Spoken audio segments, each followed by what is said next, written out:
We are committed to creating a safe and supportive space for our guests and listeners, and to provide information and tools that will help our listeners understand, manage, and overcome trauma. We understand that the healing journey can bring up challenging emotions. Therefore, we want to warn our audience that certain episodes may contain discussions or stories that could be triggering for some individuals. The content of the podcast is for educational and informative purposes only, and we encourage you to practice self-care and discretion while listening, and to reach out to a trusted support system or professional if you feel overwhelmed and need help on your healing journey. You are an author of a book called Angel in Arlington, and you'll mention, what you want about that. But the things that we're going to talk about, and like I said before we got started, is there was a lot we could talk about. So I would love to have you back again, because there's so many great topics here. So the first one is how trauma impacted your self-concept growing up, and then how you got out of those negative patterns. And we'll really get into that, because that's a big thing. Okay. Yeah, and then it is. And then the commonalities of the things that people suffer from trauma.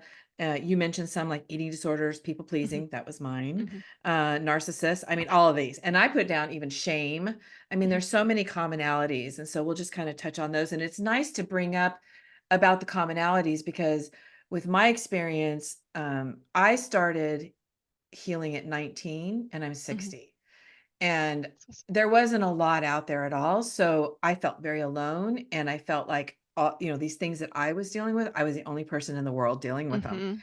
And it wasn't until, fast forward how many years later, when they started really diving into trauma and what it does to you, and, how it affects you and how your behavior is affected by it, that I saw the commonalities and realized that I'm not the only person in the world dealing with this. So that's why I think it's really important that we kind of talk about that. So, excuse me.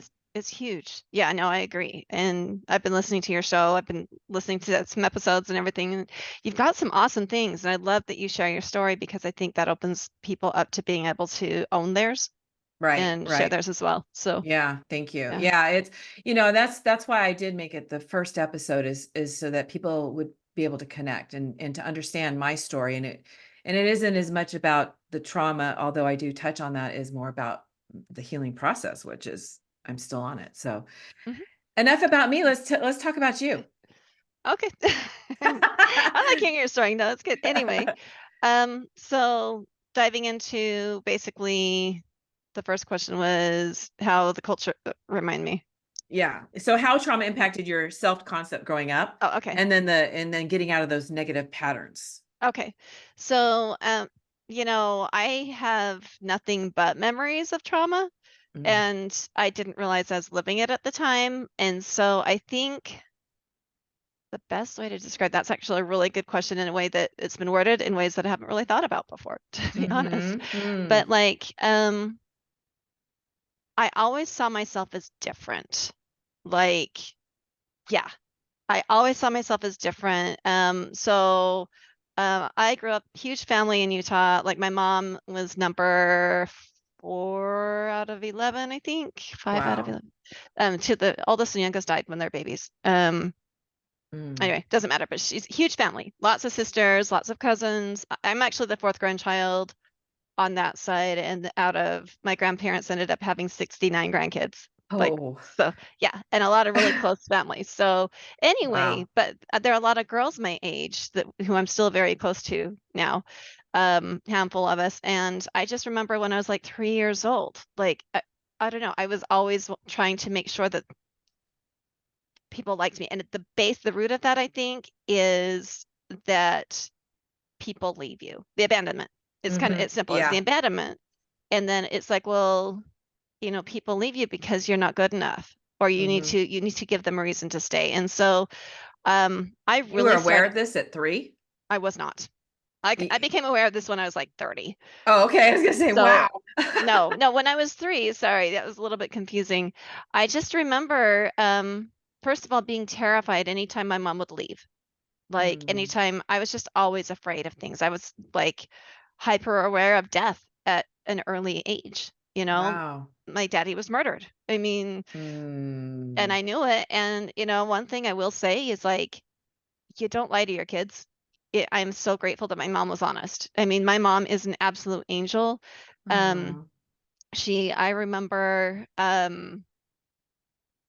kind of thought that I was her sidekick. I thought I was kind of her partner, sort of, because I have a little brother. So there was me. I was 2 when my dad was killed, and my brother was 8 months old, and my mom was 21. So Oh I mean, my gosh. So almost you didn't yeah, even know your dad. You didn't no, even, you have mm-mm, no memories of him. Oh, bless your none. heart. So we moved to Hawaii when I was 6 months old. He wanted to be on ship duty, and so we moved to Hawaii, and that's where he was killed. Right before he was killed, it was interesting because, I mean, one thing about my story is a combination of true crime, um, growth, personal growth, and also spirituality. And Mm. that's one thing is I've felt, yeah, I'm actually jumping ahead. But my parents both felt really strongly. My aunt was getting married, and my dad was supposed to be in the Navy until November. So this was in January that we went out to my aunt's wedding in Utah. And then we were supposed to stay there until my dad was done in November. He was killed in March. So anyway, so yeah, I don't have any memories. My first memory I have is my mom and my grandparents built a little basement in their house, like a little apartment for us. And I remember walking down the stairs thinking, here's our real house. And I remember feeling like the concrete on the walls, and, like I slept in my mom's bed because that's, of course she would. She had her Of little course. 2-year-old. And then she built a house. I mean, she is incredibly amazing. She would tell me stories about my dad. She actually turned her love story and stories about my dad into bedtime stories for my brother and I, Oh, how which was, sweet. mhm, yeah. Oh. She is just, I mean, for someone so young, I mean, of course, she grew up surrounded by kids, and she was raised by amazing parents. Like, just, I'm very, very grateful for that. But Mhm. like, she knew how to do it. And she treated me like she would answer my questions. And where's daddy? Well, daddy was killed by a bad man. And, some people are like, oh, age appropriate. And I'm like, it's all age appropriate. I needed to know.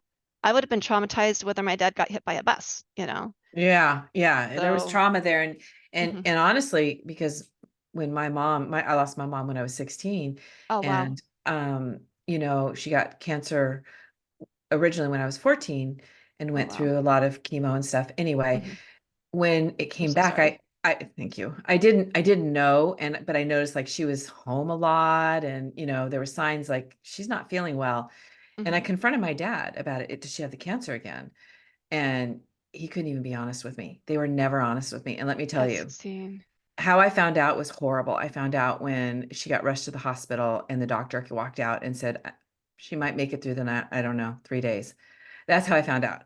That is not a way a child needs to hear about it. No. So your mom is absolutely an angel, and absolutely, in my opinion, did the right thing, because Mhm.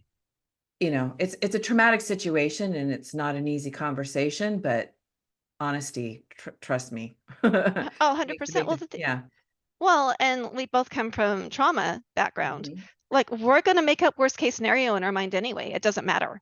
And it doesn't Correct. matter how old you, because I mean, like, I even remember when we drive someplace and I saw, I pictured us rolling down. This is going to sound so morbid, but I pictured us rolling down the hill in a car. And Yeah. I was always afraid of death, and I still am, You which, know what? Now that I think about it, I did too, because one thing that used to scare me, and I used to have this nightmare of, we're going on a family drive on Sunday Mhm. and we blow out a tire and we pull over to the side of the road. It's like a country road, and my dad gets out to change a tire and then a car hits him. Like that went over and over and over. And this was before my mom got even sick. Oh my So there's word. something to that. I don't know, but I didn't mean Yeah. to send us in a different direction, but it's Well, no. interesting.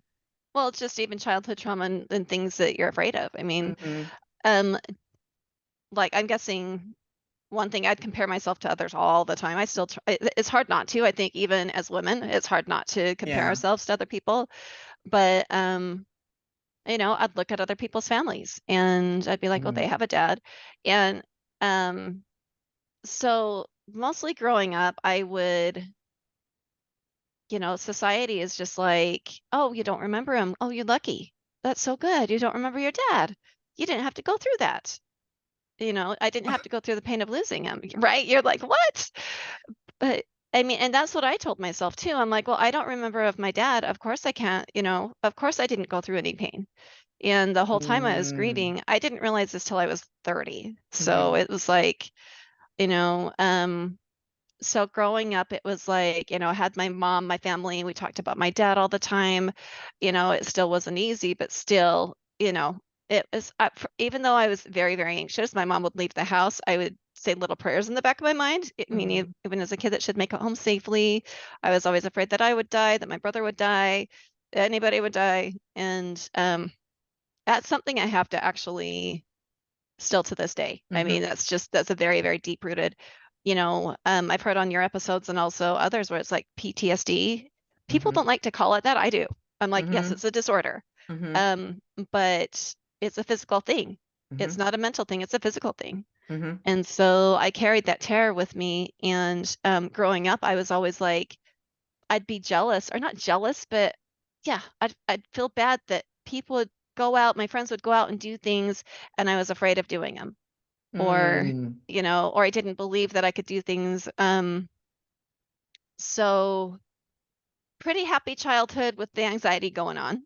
And again, in the 70s, you didn't really, they don't didn't talk about that much as far as I No. know. Yeah. No, there was nothing really there for kids. Yeah. I mean, there wasn't even laws in place until the 90s. Oh, that's crazy. That is so Mhm. crazy. I mean, I am very, very blessed for the family I was raised in. My mom did remarry, and that was really hard for me. I mean, my Mm. stepdad is the best guy. He is, Aw. I mean, to take on a young widow with two little kids, with Superman is, kind of hanging in the background a little bit. That's who he's got But to measure up to. yeah, yeah, Yeah. exactly. And, I think it's really hard. The whole, I don't know, that's another thing that is kind of a trigger for me is, um, you know, like I said, I got married at 46 and I'm terrified that, what if something happens to me, and the whole remarriage thing, which of course is important, but at the same time, it's something that I don't want for my life. I'm like, I want my husband to be mine. You know, Mhm. Mhm. it's, and so I look at my parents and just admire them. But it's still, I mean, everybody has their own hard, but so when my mom got remarried, again, this is kind of part of the culture where it's like, oh, you're so lucky you have a new dad. And I was angry that I couldn't sleep in her bed. Again, this is like a Mm. 6-year-old, and that she changed her last name. And I remember just getting very angry about that. And Mhm. I mean, how cool is she? I talked to her years later, and I mentioned that because she has always put her name, you know, first, AJ, my maiden name's Johnson. So she'd always put that J in there. She always kept that J in there. Oh. And she's like, well, that's my name. That's who I am. I didn't lose that. But still, your dad is still very much an important part of me. And she's like, honestly, I wish I would have hyphenated. Mm. It was just cool because she's still able to honor my dad and her relationship and her love for him, and still be able to love my stepdad. And she's just, again, man, if she was, she needs to be on people's podcasts. I was just thinking that too. I She's was thinking maybe we should have her on next, I'll because ask her. She's it's, quite soft spoken, I and mean, she's it's just very. amazing. I mean, it's beautiful to hear this because, honestly, in this business that I'm in, I don't Mhm. hear that. I don't hear very many, survivors talking about their parents being wonderful. And I mean, it's Oh just so wow. refreshing. Seriously.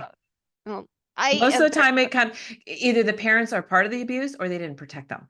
oh, my mom was just, I mean, I still compare myself to her to this day. I mean, she is the kindest, most God-fearing, like she's very spiritually and family oriented, very driven that way, and just Mm. service. Like she loves to serve. Mm.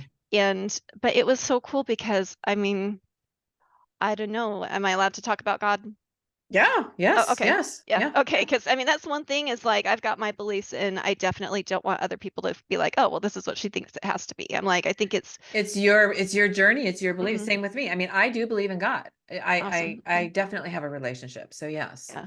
And one thing that I really firmly believe is nobody can interfere or tell anybody else how their relationship with God should be. Correct. But I do share my story unashamedly. So, Hmm. but yeah, I mean, we would pray every night. We would talk about how we're going to see Daddy again, and she made that very, very real. And she made a place of terror into a safe space, Hmm. and she allowed us to talk about it. Well, Fast forward till she gets remarried, back to the culture. Everybody's like, got a new dad. And I'm like, okay, you're changing your last name. All of a sudden, my little mind is like, daddy doesn't matter. And what happens to little Oh, kids when one of their parents don't matter? They don't matter. yeah. And I realized this when I was 30, when I was going back to school, when I allowed Mhm. myself to research my dad's death. I'm like, oh, what? Oh, that's what was going on. So, so we're going from 3 years old to 30 where I felt broken. Mm. I was like, I felt like a second class person. Mhm. And I was afraid of a lot of things, and I was embarrassed that I was afraid of a lot of things. So it was constant like beating myself up for, Yeah. you know, A that lot whole of thing. negative self-talk. Oh yeah, from early on. Well, let me ask you this though. Mhm. Where do you think that came from? Because from everything you're telling me, you really had a stable family. I mean, even though you didn't know your father, it sounds like they created a stable place, a loving home for you. You lost your dad, which that right there, I understand the whole death thing Mhm. because I get that. Yeah. And and then having such a wonderful mother, where do you think this anxiety came from? Being hyper aware of my mortality, good people die. That was a big one. Oh, That was yeah. huge. So anytime Ooh, anybody left, there was a chance they weren't going to come back. Um, wow. I'm afraid of active shooters. I Yeah, was working in an office building, and a lady that I'd get rides to, I'm like, there's this creepy guy, I'm worried he's gonna go postal. And she's like, Alicia, she's like, active shooters, there's like one in a million chance. And she said that. I'm like, yeah, but that happened to me already. Therefore, it's yeah. really real to me. And so that fear is very PTSD. Mhm. Classic, That classic that example. it's not just the memory comes back, it's you're reliving it. That's the Mhm, difference. That's the thing that people don't realize. It's not just, oh, you're having memories. It's you're actually your body takes you right back to that place again, and you are physically, emotionally feeling those same sensations as though mhm. it's happening right now. Well, and the thing is, you just, even hearing you say that, it's like mentally, I didn't, that physical was there. That terror was there because in my mind, it was just like people die, Yeah. which of course everybody dies, but you know what I mean? Yeah, yeah, But I it's get that. like, yeah. So, but as far as like the self-concept, which goes back to the question you asked like 10 minutes ago, um, there was part of that. So when I was 30 and I was doing a little bit of research on how children internalize things, I took a long way to get my bachelor's degree, but I was going to school in communication, and I decided to take an eating disorder and body image class. Mm.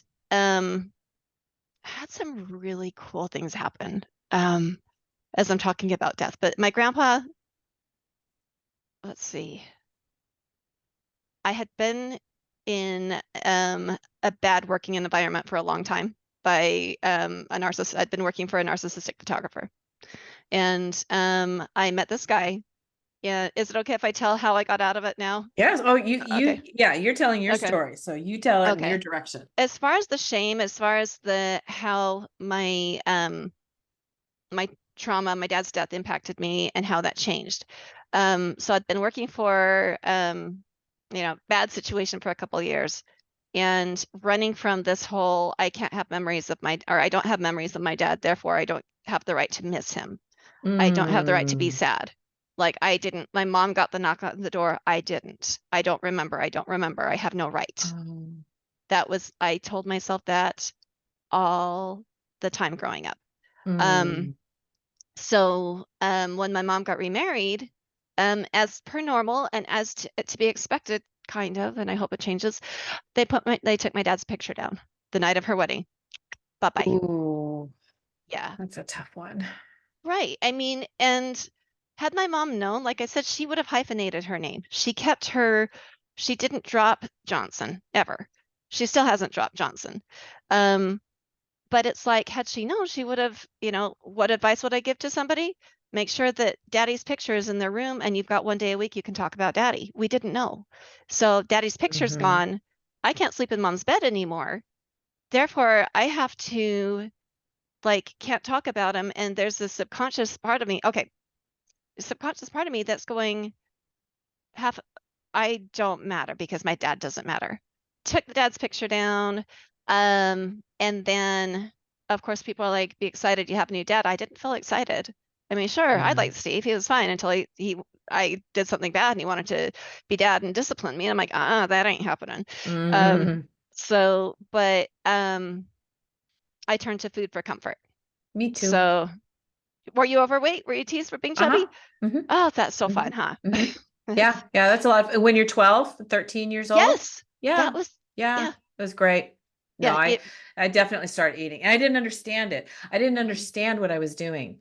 I didn't understand why I was putting weight on. And then to mhm. compound the problem, I had a mother who criticized me for it and even went so far as to tell me Oh, she wasn't going to buy me any more clothes until I lost weight. And I didn't even know I didn't understand why I was gaining weight. And I certainly didn't know how to lose weight. mhm. So she With stuck to her me, guns. it was, I had this underlying, and I feel so bad and I've apologized for this, but lack of respect for my stepdad. Yeah. And because he was filling shoes that I did not want him to fill.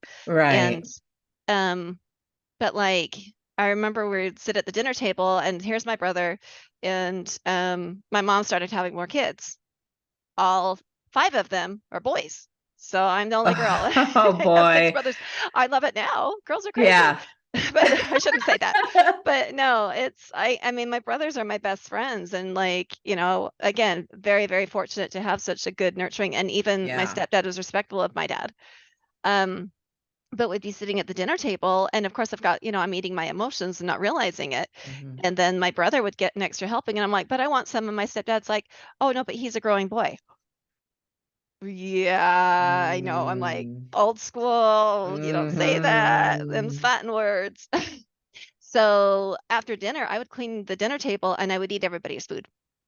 And so I knew Um, how it was happening. I knew how I was gaining weight. I'd sit on the couch. I didn't feel confident in my abilities to do anything because subconsciously I was a second class person and there was mm, something inherently wrong with me. And I was afraid of doing things that people like to go out and do all the time. And even my friends when I was a little kid good naturedly made fun of me or teased me because I was such a baby and I was so afraid of things. So we're talking one big ugly mess. yeah, and it gets layered on more and Mhm. more and more. Yeah. And then you get bullied and teased and yeah. Yeah. Oh yeah. So I remember because I was 13 when I noticed the weight. And I mhm. was, and all my friends, I went back to school and they were starting to really tease me. And then let's top it off. So my hair was really long and straight. Uh-huh. And my mom decided she wanted my hair cut short. And she cut it up to here. No, it was up to Mhm. here. And it just, if you know my hair, it just completely frizzed. It was this Oh, you've got big, gorgeous hair. oh, thank you. It's a lot of Mhm. work to make it so that it's not a frizz ball. And and I didn't know how to manage it. So then I go Mhm. to school, I've got weight on, and I've got this ugly hair. I cut my hair off. All my friends were upset that I cut my hair off. I didn't want it cut off. She cut it off. Mhm. And then I don't even know how to style it. So it's this frizzy mess. Mhm. It was horrible. So you're like, yeah. So you're just feeling like I'm not cute anyway. Why should I even bother? Right? Yeah. Yeah. Yeah. Yeah. Exactly. I used to be really cute because my mom used to really dress me up, right? I was really That's, cute and fun, and it was mhm. fun to dress me up. And then I got fat. See, the first time I wrote in my little, actually, I saw this thing that I wrote when I was 8 years old that I needed to go on a diet. And so Oh I my even knew then. goodness. My mom is on, I'm not going to use numbers because it's triggering. My mom is a stick. She's Mm, naturally one of those people. my She's mom was too. flat chested. So yeah. Mm-hmm. Mm-hmm. So super thin. And I mean, she works really hard. I mean, she has a garden. She made bread. She doesn't do that right now because she's got grandkids, but she's too busy. Yeah, much more fun. Yeah. But yeah, she was a stick and I would just sit there and I didn't realize until later, but it was self-destructive behavior. Mm-hmm. And so then hit puberty and again was being teased. I took myself to the therapist in 7th grade, like the school counselor, and it was just kind of a dumpster fire across the board. My poor parents, they didn't know what to do for me. And Oh. so my brother was having struggles as well. So, getting involved in with the wrong kids. He was good-hearted kid, always has been. Um, but like where we were living, it was just kind of this compounded thing. And my mom was telling me once I was in a 6th grade play, and they have like that was something to look forward to. It was to be in the 6th grade play, and it was Alice in Wonderland. So what are we going to do with the chubby kid? caterpillar. Oh. So that on top of it, and that's where she heard people making fun of me in front of her, and she's just like, we've got to do something. Oh. So they moved my family. We moved to a town about 20 minutes south. And for me, I was devastated. Like, of course, Yeah. you know, but oh, why are we moving down there? It's a little hick town. So then my mom sent me to live with my aunts, her youngest sisters, and at my grandma's house, and I knew that they were health freaks. I'm like, uh-oh. Long story short, it was fat camp. So I lost Mm, 13 pounds, and then I moved to Springfield. I'm not saying that this is, people body acceptance, that type of thing. I think it's important to take care of your body. I think yes. it's important Yes. to, Yeah. but It's got a lot of work ahead of you. You got to take care of it. exactly. Well, and yeah, and I had all the bad habits. Me Not too. that's yeah. So I lost 13 pounds. We moved to this little town, And you're how old and at this point? 13, Okay. right at the right age or the wrong age. Um, Yeah. anyway, between 13, because still kind of, I started to feel a little bit better, but I still saw myself as that broken, awkward, just like you're inherently a nerd. Like one of the things that my bullies would say is not that you're fat that we don't like you, it's because of the way you act. It's because of who you are. We don't like you because of who Base. you are. Oh, because of who you are. hmm It's just who you are. You could lose weight and we still wouldn't like you. Like Oh, it was pretty brutal. kids are Um, brutal. yeah, I know. I'm like, oh, play my violin. No, but so then I ended up having a growth spurt. Mm-hmm. So, and that's another thing that my therapist said. She's just like, you weren't fat, you were marinating. Like, Ah. and it's true. If you look at a lot of like tween girls who are kind of round and pudgy, or even boys too, they're the ones who end up being tall. I'm 5'9". Oh, So, okay. Yeah, I'm 5'7". And the thing is too, that's right around the time that our hormones are starting to change, our bodies mhm, are starting to change. Because one of the things I ended up having at that point too was I ended up having a knee problem. And the knee problem was very common for girls that age. And what it is when our little hips start to spread out a little, mhm, the way, excuse me, the way our kneecap lines up for some reason goes off. And so they have to work with that, but it's really common for girls. But a lot of that is our hormones are starting to change, our body's starting mhm. to change. Because I had a growth spurt too between 14 and 15, and I shot up and That's awesome. I got even more active too. And I was an active kid. I was really That's active, but I cool. got even more active. So the weight started to come off. hmm Just, and I wonder if it does that naturally. I I mean, know. I know. but I mean, I started focusing more, like I started staying away from sugar and things like that. And Hmm. so, I mean, eating disorders, let's talk about, um, at first it was a binge eating and Yeah. couch potatoing because I had just completely given up. And then when I lost the 13 pounds living with my aunt and I moved and people, I'm like, I'm a normal person, kind of. There's still this underlying, no, you're not. Yeah. But then, you know, from that point on, I'm like, okay, I don't want to be like I was before. And so I'd go off sugar. I was constantly on one diet or another. I played with bulimia. My eating Mm, disorder isn't like full blown, let's clinical. It's more of toxic eating patterns. And also, mm. even now, it's like I want all the food, I have to. Yeah. So that's where that came into play. But I was constantly like, I was aware I was off sugar a lot. I joined the track team and things that I don't think are bad. Um, and then as I far know as over the years, I mean, I was on a constant diet. Mhm, My weight was up and down, up and down, up and down. I was always active, but it was the eating. And mhm, it isn't until like the last probably like 5 years that I'm getting a new relationship with food. that's I'm like, how do you do that? It, Because it literally, and it's in it. I'm still in it. I mean, it's Mhm, still because it's just so automatic for me to go to that diet place and, or stare in the mirror and look at myself and critique myself. mhm, That's still there, but I am getting a better relationship with food and my emotions and understanding. And part of it became habit too. mhm, It yeah, just became a habit. It was one of those things that I used as a child to help me get through self-medicating. And then mhm. I just carried it into my adult life. And I still use it for self-medicating, but I also use it as a habit.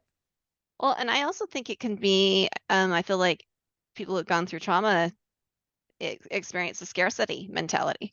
Oh, yes. That's a So, good one to mention for sure. Because that's, yeah, because I would buy a bunch of food. I couldn't eat it mhm. all.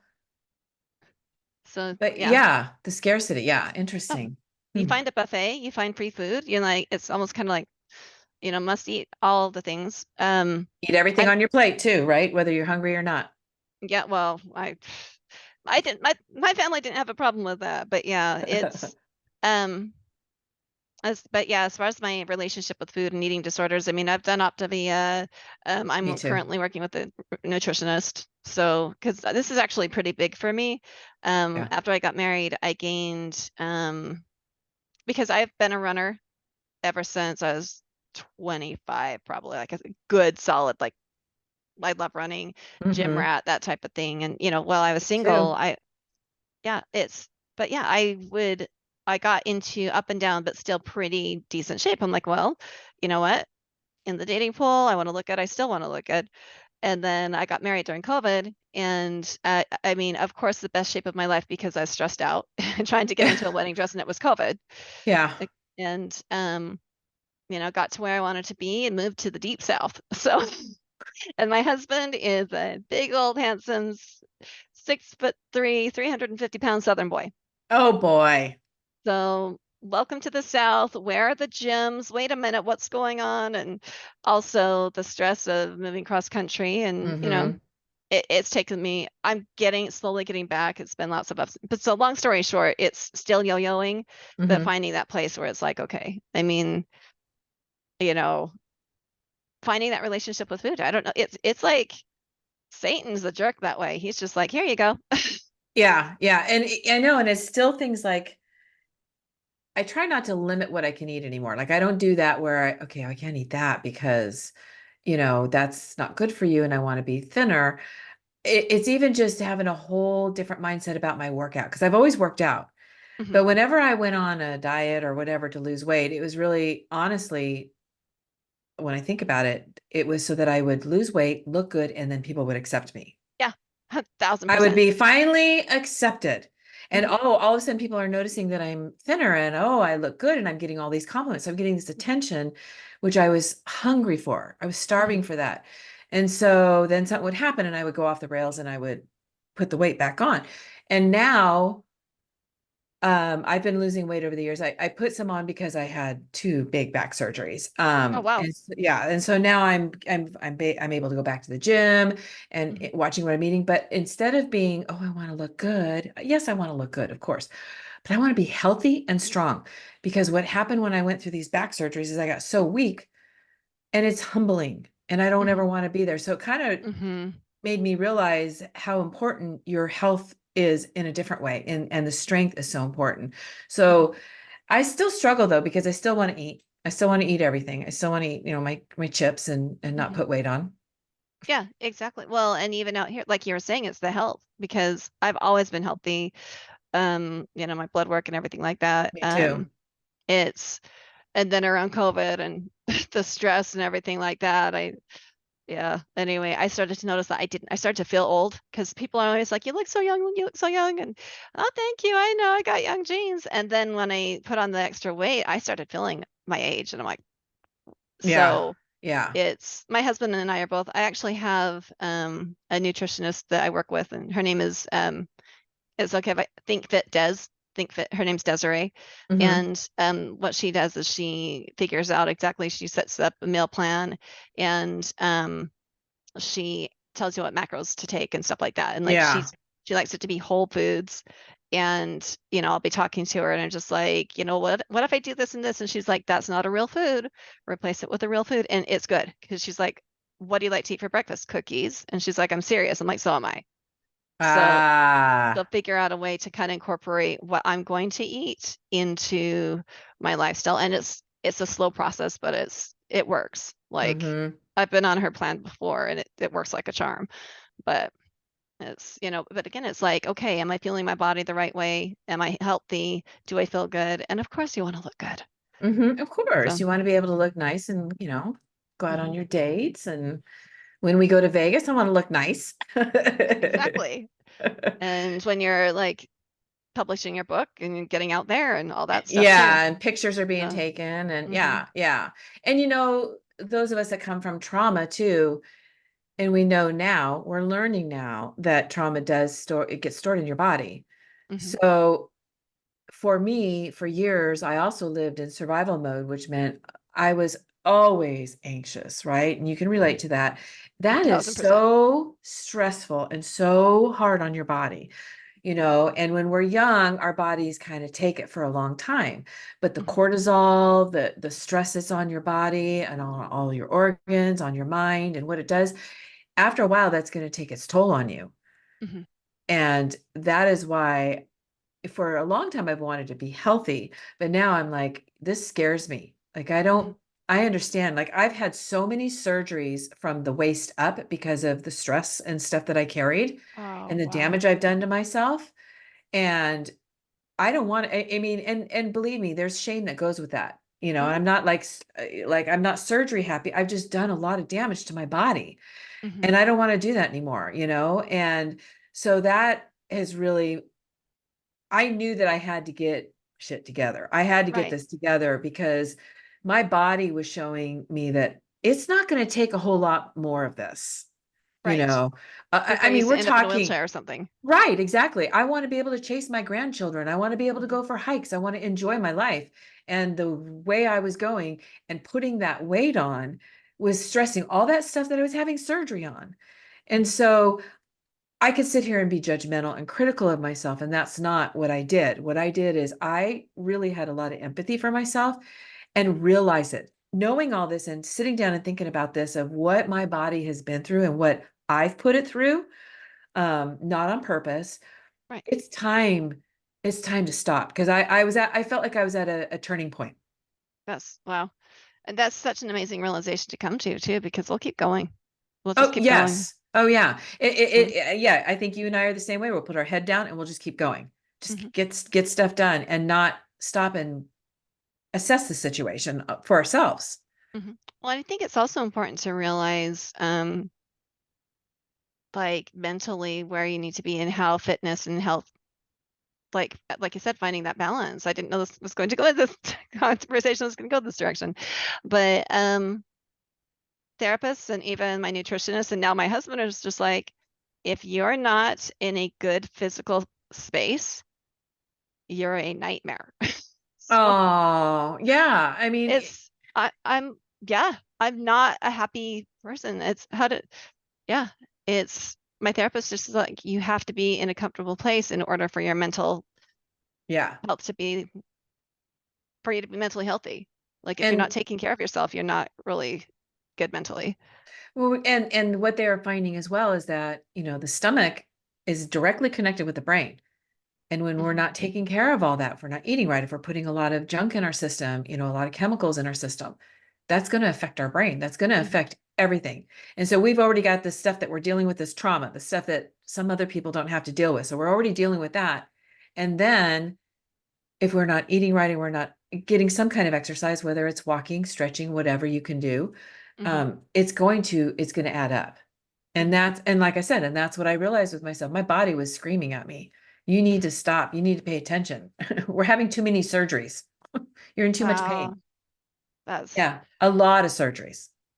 have you And it's written a in book about this or no, but I've been asked that, and I probably will someday, but it's seriously like we're talking shoulder surgeries, two back surgeries, neck surgery, biceps tendon surgery, wrist surgery, knee surgery. Yeah, I was yeah. thinking elective surgeries is that you're talking about, but no, this is just your I body was mean, just mad at you. yeah. Explanation. And it was severe damage that if I didn't have the surgeries, I wouldn't be able to walk or, Oh my word. Wow. yeah, You're yeah. amazing. No, thank That's you. no, But I want seriously. that for everybody, I mean, Mhm. think about that. Well, and not everybody's path is the same, but at the same time, I think it's just, I really do. I think the devil is that's one of his biggest tools is comparison Oh, and yeah. scarcity. Get those two things together, and you've got, men, women just kind of like beating themselves up on the regular as they're stuffing their face with the donuts. Mm-hmm. It's just, Mm-hmm. yeah, Well, it's a battle. it is. I know. We have to eat, right? We have to Mhm. eat. It's Yep. not something that we can get rid of. So let's move on to, Okay. so, okay, so you started eating, you went to the therapist, Yeah. you got, So and you lived with your family. You got sent away with your family. Okay, yeah. So I got super chubby, getting ready to move. I lived with my aunts for a month. Lost weight, moved to where I ended up going to high school and everything like that. Had my growth spurt. Didn't date much at all. Still saw myself, what's wrong with me? What's wrong with me? In the meantime, um, there's still underlying, there was always that like almost little nudges or little things. Oh, one thing I forgot to share with you. When I was 11, so when I was 5, mom took the pictures down. I did not talk about my dad until I was 10 or 11 because I didn't think I was supposed to. Like, we just don't do that. Mm-hmm. And kind of there's this underlying little, every now and then I'd think about him and push it away. And so when I was 11, or 10, I can't remember, but I was talking to her. My dad was at his parents' house with my brothers, and I told my mom about a dream I had when I was 5 years old. And it was a dream where it was my mom and my dad and my brother and I walking home from church. And I was wearing this purple and green dress. And my mom made tons of clothes for me. And she gave them all away, and I was angry. She's like, well, I don't have any other little girls. But anyway, I told her about that, and I sang her the song. I kind of hummed the song that they were singing. And she's like, well, that was the song that was sung at your dad's funeral. And then she brought down the purple and green dress that she somehow kept. Like, I don't know, I kept Oh, this for all these years. So, I mean, it's not like I'm going to wear it or have any little girls. My brother does. My brother's got daughters, but wow. that was very much, that opened it up a little bit where I'm allowed to talk about him. So my mom and I, over the years, up until, I mean, still now, but like through high school, every now and then, when my stepdad was away, out of respect, like we would talk about my dad. And so that started opening things up a little bit. When I was 17 years old, I went back to Washington, D.C. because he's buried in Arlington. Am I proud of that? Extremely. Mm-hmm. But I went back to Washington, D.C. to visit my friend, and I went to his grave. My aunt and uncle took me, and then I stayed with my friend later. But anyway, um, I remember seeing his name in stone for the first time, and I lost Oh, it. yeah. And it was the most beautiful healing. He is real. Mm. Kind of the subconscious, you have that right to miss him. And grief. Um, You didn't the gr- grieve. yeah, I suppressed that grief for so long. So I'd have Mm-hmm. little things here and there that Mm-hmm. would come up. And then it was so cool because I was out there. I'm part of this organization called TAPS, Tragedy Assistance Program for Survivors, for military survivors. It's amazing. It's life-changing, but they talk about God winks, where you feel like your loved one is reaching out to you from the other side. And so that hymn that from my dream, I went to church with my friend, and it was Father's Day, and I didn't even think to go visit my dad's grave on Father's Day. We were making cookies for her dad, whatever. I mean, it didn't even occur to me for some reason. Mm-hmm. So we go to church and they play that hymn. I'm like, oh my gosh. So I went to my dad's grave on Father's Day in Arlington, which was amazing. So that's when I was 17. And then as I started to get a little bit older, I would still, I started to slowly accept that my dad was with me. Like, I would allow him to be with me, and I'd have thoughts, and I'd tell my mom, and she'd be like, your dad would have put it that exact way. So it's like, I really do believe in guardian angels because of Mm-hmm. personal experiences. So then fast forward to, I'm still beating myself up, still going, I can't grieve, but still it's cool that I feel my dad around. Um, I was on a date with this guy, and like all I ever wanted to do was get married and have a family. That was my ultimate dream. And I'd even pray about what was wrong with me. Like, Mm. why am I still single? And I'd have these thoughts. It's just like, you need to know you're good enough. And I was just like, I was scouted to model at 25. I still wasn't good enough in my own mind. So when I was 30, I'd been working for this photographer, and people would take advantage of me a lot. Like, I'd have friends. I was drawn to people who, because I was a people pleaser my entire life, buying presents for people, doing whatever they wanted me to. Yes. That sounds bad, but No, no, yeah, yeah, I did the same thing. yeah. It's like you wanted to, and you did it because you cared about them, but you wanted them to like you. You're afraid they were going to leave. Right. Yeah, Exactly. It would keep them from leaving you. That's what you and would think. Hmm. people pleasers attract the narcissists. Yep. Oh, So yes. Oh, yes, they do. friends, bosses, Hmm. dating. Yeah, Hmm. you've experienced it across the gamut. I could tell. Yeah. Yeah. There's Yeah. been abuse in my life, not just at home. Yeah. In work. Hmm. Yeah. It's amazing. Yeah. You do get drawn to it. Yeah, and they know how to prey on you. Mm-hmm. And so I think that's another thing where it's kind of like one line that I hate more than anything is nobody can love you if you can't love yourself, because I think that's a slap in the face. It's like, because I think I think there are very few people who are just like, I am, you know, I am just amazing. Just look at me. But, I don't know, but that always bothered me a little bit. But at the same time, I think there's that fine line of trying to find the confidence there. But so I was a people pleaser. I attracted a lot of narcissists in my life. And then I was working for somebody who was, he had his agenda. He had that personality. He was a photographer. And I went out with this guy. And I was really excited about him. And I'd also have people tell me, don't talk about your dad. It's going to scare people away. Mm. And oh yeah, they're like, oh yeah, you've got daddy issues. You're never going to get married if you talk about your dad.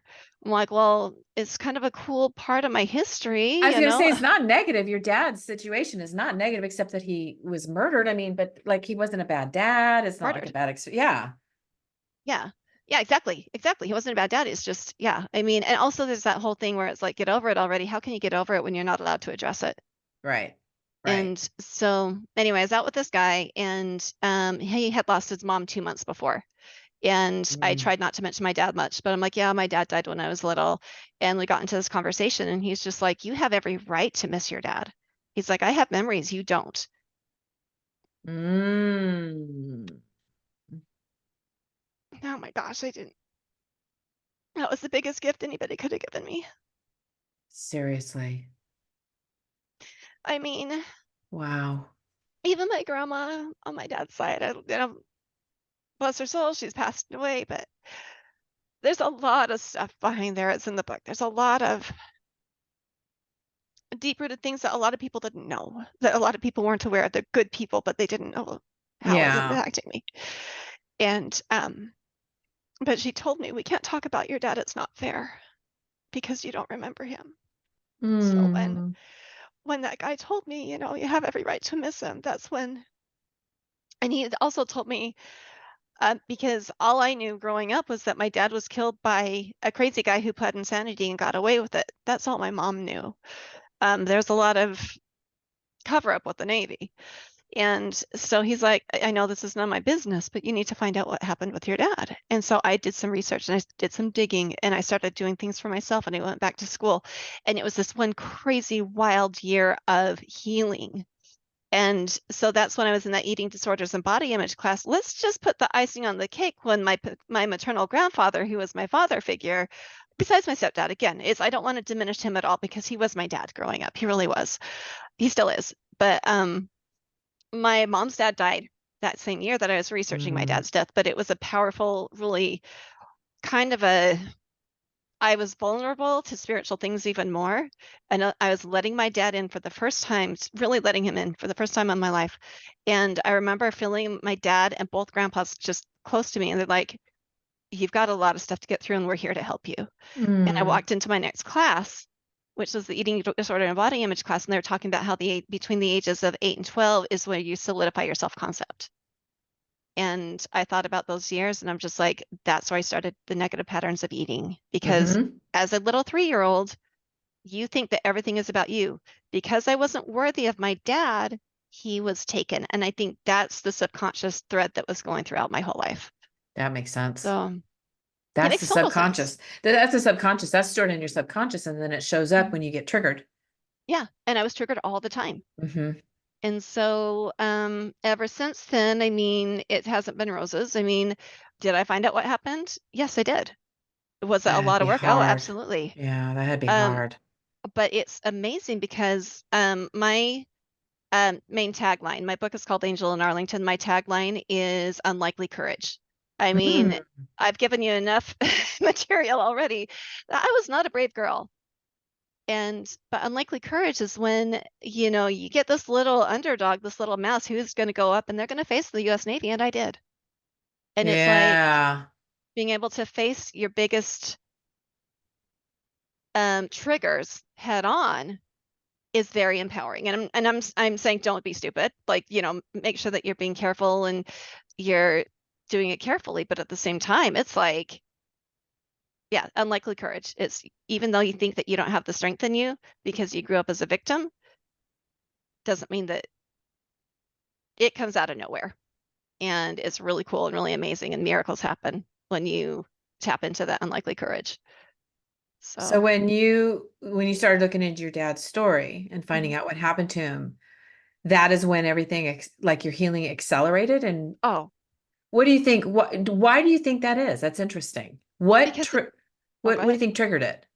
Um, because I was facing something that I had been scared of my whole life. And I'm like, I was actively grieving. I'm like, I'm going to let myself learn. I'm going to let myself feel. And it was not as Ah, horrible as I thought it was. yeah, it's It always was, scarier when it's up it's here like, in I our can do head. this. And I just felt the healing. hmm And Yeah. like allowing myself to cry, allowing myself to feel Yeah. and to dig into, my mom had the investigative report um, that I read through. And it was hard, but I'm like, this is okay. This isn't that big, dark, deep, thing I have Yeah. to be afraid of anymore. And so, and also I got to know my dad's friends. So I should have been a detective. I did some serious digging, tracked some people down, and got to be friends with my dad's friends who were just like, they were still struggling a little bit with his death, come to find out. Oh, I'm And sure. there's some things in the book where it kind of goes into their reaction. And I mean, I'm very close with them now. And it's just a lot of miracles happen when you open yourself to, and then, of course you have to be careful. There are certain things. One thing that I feel like with trauma and CPTSD, which I've been strongly diagnosed with, is if you really, really, really don't want to be somewhere, and this is not a therapist talking, this is me giving myself excuses. But like, let's say, for instance, I don't go to movies on opening night because I'm afraid of an active shooter. Hmm. It's fine. I don't have to do that. If I have to fly, which, I do, I know that Valium is my friend. I don't know if Hmm. that's, Hmm. but I think Hmm. it's just knowing where you are emotionally and where it's going to be Hmm. pushing yourself too far and just giving Yep. yourself that grace to know that sometimes your triggers are going to be too much, Yep. but then you're also, so another thing, I was afraid of active shooters on a train car. So I'd have to ride the Hmm. train up to work sometimes, and I'd be like, okay, well, I'm going to put myself where the bikes are because there are less people. And I personally don't think there's anything wrong with taking into account how you're going to feel as you live your life. Like you can take Hmm. precautions even if other people think that they're a little bit weird, so long as you don't take it too far and stop living. Yeah, So, you need to take care of yourself, and you're right. And that is one thing that I've learned as I've gone through my healing journey is, like, for instance, and I've talked about this before, but like somebody invites me to a holiday party, mhm, right? A friend. And mhm, yes, I'm going to go. And I really, when I say it, I really mean it. I really mean I want to go and I'm mhm, excited about it. But what ends up happening is, as the time comes closer to the event, I start getting anxious. I start getting anxiety. And the next thing I know, I was finding excuses not to go. mhm, So there's that factor, right? And I would also think, well, it's no big deal that I'm not going anyway. They don't like me anyway. Like, right? Because I didn't believe anybody liked me. So it's not a big deal if I don't go anyway. oh my gosh. Right. But Yeah. then, so I would call them up and I wouldn't go. And then I would sit there and beat myself up for not going. And I didn't understand this cycle that I was in. Mhm. And the truth is, I I don't like parties like that. And it's not because I don't like people, it's just not my thing. Right. I'm into like a small group of people, 5, 10 people sitting around, having a conversation. The parties I can't do. And so now I'm okay with saying no Mhm. That's because so I know great. that's not my thing and it's okay. And I've learned how to say no graciously Mhm. so that, I'm not hurting people's feelings, but that's just, and that's okay. That's taking care of yourself because it's not good for me to allow, okay, so I get myself all anxious and I go to Mhm. this party and I'm miserable. Right. Yep. That's how it was. That's how I was when I was in the dating scene. I finally was just like, I Yeah. don't want to go to big parties, and I met my husband online. There you So, go. There you go. I met mine yeah, online too. that's awesome. That's the club, right? Yeah, That's it's awesome. crazy. But you're right. You need to pay attention to what your body is telling you. And one day you may be able to do something, and another day you're not, because you're just not Right. feeling up to it. And that's okay. And giving yourself grace is huge, and even the thing that I'm learning to do is, rather than be so judgmental with myself, be more curious. Yeah. Ask myself questions. Why do I do that? And that's what I did. Why is it I commit to these parties and then I end up, as we get closer, I end up bailing? Because you want to make people happy. Right. Sorry, I didn't mean to answer yourself. Well, and it's true. It was part of the people pleasing. And what I was doing is I was completely jumping over looking at really, truly how I feel about going to that party. Mhm.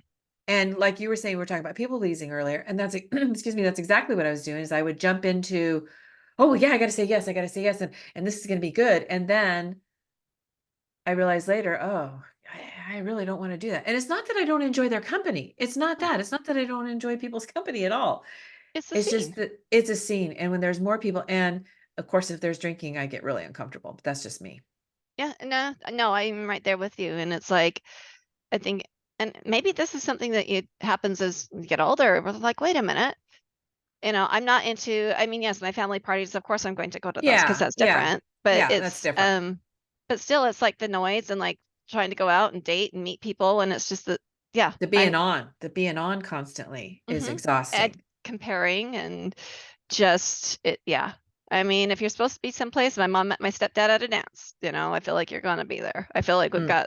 we're not the ones who are fully in charge. I mean, yes, we are, but I do think that there's divine guidance in a lot in people's Mhm. lives if you want Yeah. it. So, I even used to enjoy going to like big concerts and stuff. mhm. And several years ago, we got tickets, really good tickets, to Brad Paisley. I was super excited, Oh, right? fun. I was so excited.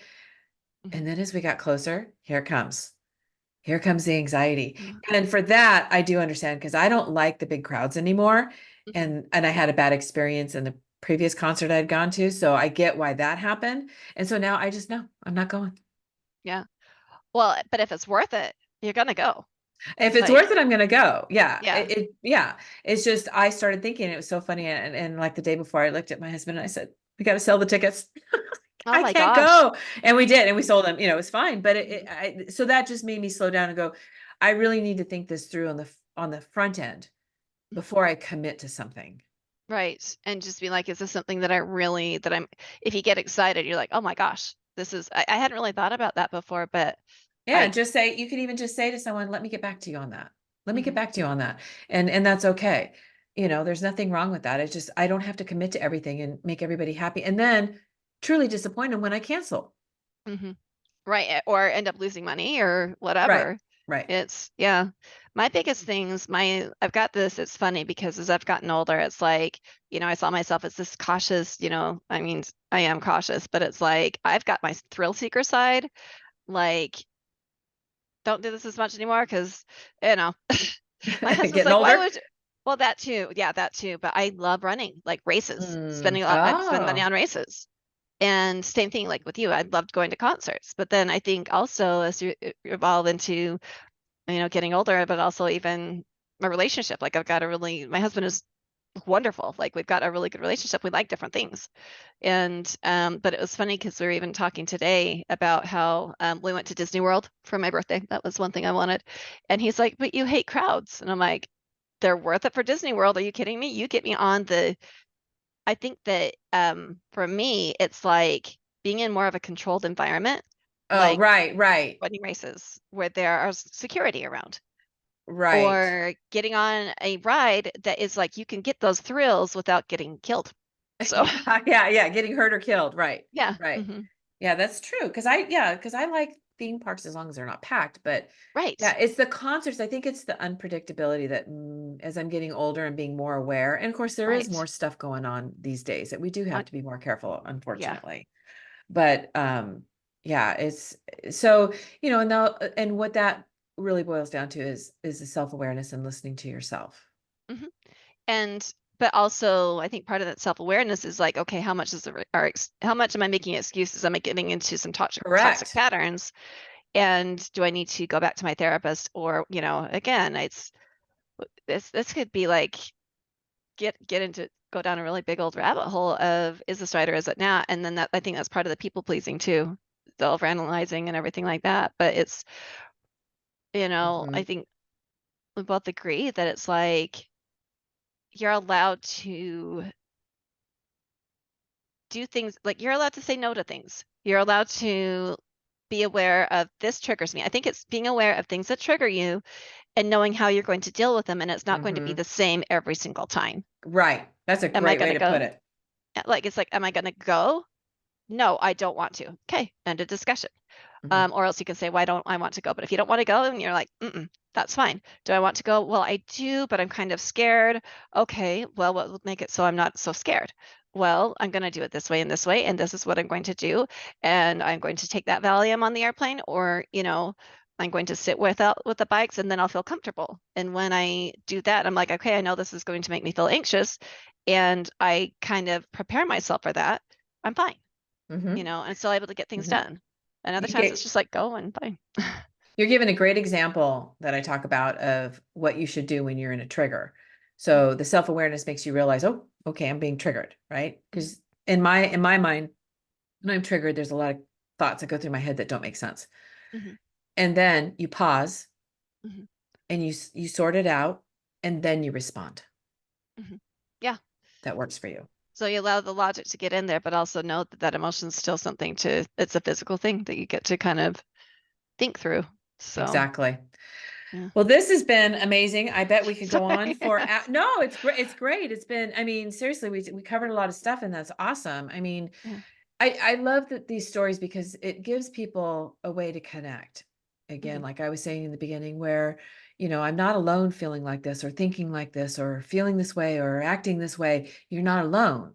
Those of us that have gone through trauma, and, in your case, what is such a blessing for you is you had a mother who really tried to do the right things. You had a father and a stepfather. I mean, you have a really great support system around you that's been really wonderful, and that's probably really helped in your growth once you made yourself aware of that, like you realized, I have a great support system. Well, and that was one thing that helped me a lot, because I know that a lot of people don't have that. They've got, I don't want to say my mom's completely healthy, but she was raised well. She was, again, she's pretty dang healthy for someone who went through. Yeah, she sounds like it. Yeah, but because of the way I grew up, even though I a lot of these things that we're going over, I'm realizing for the first time, but it's like the stage was set, so the healing was able to happen quickly. Correct. And yes, 30 years old, quick, but yeah, when it did, it was like lighting a match, and there it was. And that's what happened with me. Because like I said, I started my journey at 19, and, there was some healing along the way, but really it wasn't until like 13 years ago. And then it's just really accelerated. And it's just because there's so much more out there, and I'm not alone. Right, Yeah, there's exactly. a community. Yeah, it's just because that thing about feeling different, I can completely relate to that. I felt like I was the only one that thought like this, that felt like this, that had this life, and I was the weirdo. I really thought I was the weirdo. I really questioned why I was created. Like, why am I here? Like it was real. I really looked at it going, I don't understand. Now I do, but yeah, I do get that feeling different. But once people hear these stories and they're like, oh, wow, you thought that way and you felt that way. Okay. Well, it starts to create a connection, and that's when people can start having hope to heal. Well, and they feel normal. Right. You're normal. Yeah. Can I share one thing when you brought that up? It was like, I told you about TAPS, Tragedy Assistance Program for Survivors. So I think it's important for people who are wondering what to do. I mean, of course, be careful, make sure that they're reputable organizations or whatever. But I learned about TAPS as I started working on my book and researching and things like that through a girl that I met online. Her husband was killed when her daughter was 13 months old. So, boom, boom, boom, start making connections with people. Yeah. I went to TAPS in DC for the first time in 2016. And I was there. I'm like, you know what? I'm a weirdo. My dad died 40 years ago. So, put me to work. And they're like, you're going to be surprised how quickly you find someone who you connect with. And really long story short, actually, so I go to pick up my bag and my badge and everything like that. And the girl was sitting there, and she had this little badge on, and it said, Navy and adult child. I'm like, oh my gosh, I'm adult child Navy too. And she's like, yeah, but mine's kind of, she acted embarrassed and she's like, mine's kind of different. My dad died when I was 5. Like, and it was doing that. And another thing too, like after I got married, best thing that happened, my husband, I love it, you know, my anxieties was just like started going crazy. And then I went back to TAPS and it was like people who got me, people who understood me, and my Yeah. anxiety was cut in half. So I think it's so important to be able to find, you know, if you Your hear of a community. conference, yes, find your community, because that will, like you said, it makes you like, I'm not alone. Oh my gosh, that kid's acting just like I used to. Or it's like, this is normal and I can be happy and I don't have to worry about that. And I feel like worrying about how you're acting just magnifies your trauma. It does. Because And you're then, sitting in it. yeah. And when you get in those situations where your anxiety rises up and you behave in ways that you don't, you know, you're not comfortable with, and then you beat yourself up afterwards. Yes. And you're Right. just like, I am just a horrible, freakish Oh, creation. the things that used to come out of my mouth was just terrible, what I would say about myself. It'll still pop out here and there. It's really weird because I swear it doesn't go through my brain. It just comes out of my mouth and I'm like, Habit. totally. Like, And who then is I'm like, that? wait a minute. You're like, is that bad, Lisa? Get lost. Yeah, I got go ready to go away. out. Exactly. So it's interesting. Well, this has been fabulous. What would you Thank you like to so leave much. what would you like to leave our listeners with, if I can speak? Oh, oh my goodness. Find your community, and if you think that your loved one is there, if you've lost a loved one, if you think that they're talking to you, you can believe it. Like, even if they're not, it's not hurting anything. Open yourself up to healing, face your fears. My biggest tagline that I always say on my YouTube videos is, have unlikely courage, let your fears inspire you to be brave and live. And so, to face your fears. So leave them with that. And I know my website is Angel in Arlington. I don't know when the book's coming out. We're going for a traditional publisher. But yeah, I think the biggest thing is allow yourself to have those relationships and allow yourself to allow your trauma to work for you, I guess. But I just, thank you for telling your story, because it's not easy for people to get up and be vulnerable and in front of a camera and share with the world, Yeah. their most vulnerable moments. And so thank you for that. And thank you for sharing and allowing people to connect. So, Oh, thank you so much for being just an absolutely amazing host. It's been oh, fun. thank I you. feel like I've had more conversation with a friend. I'm like, you get it. Totally.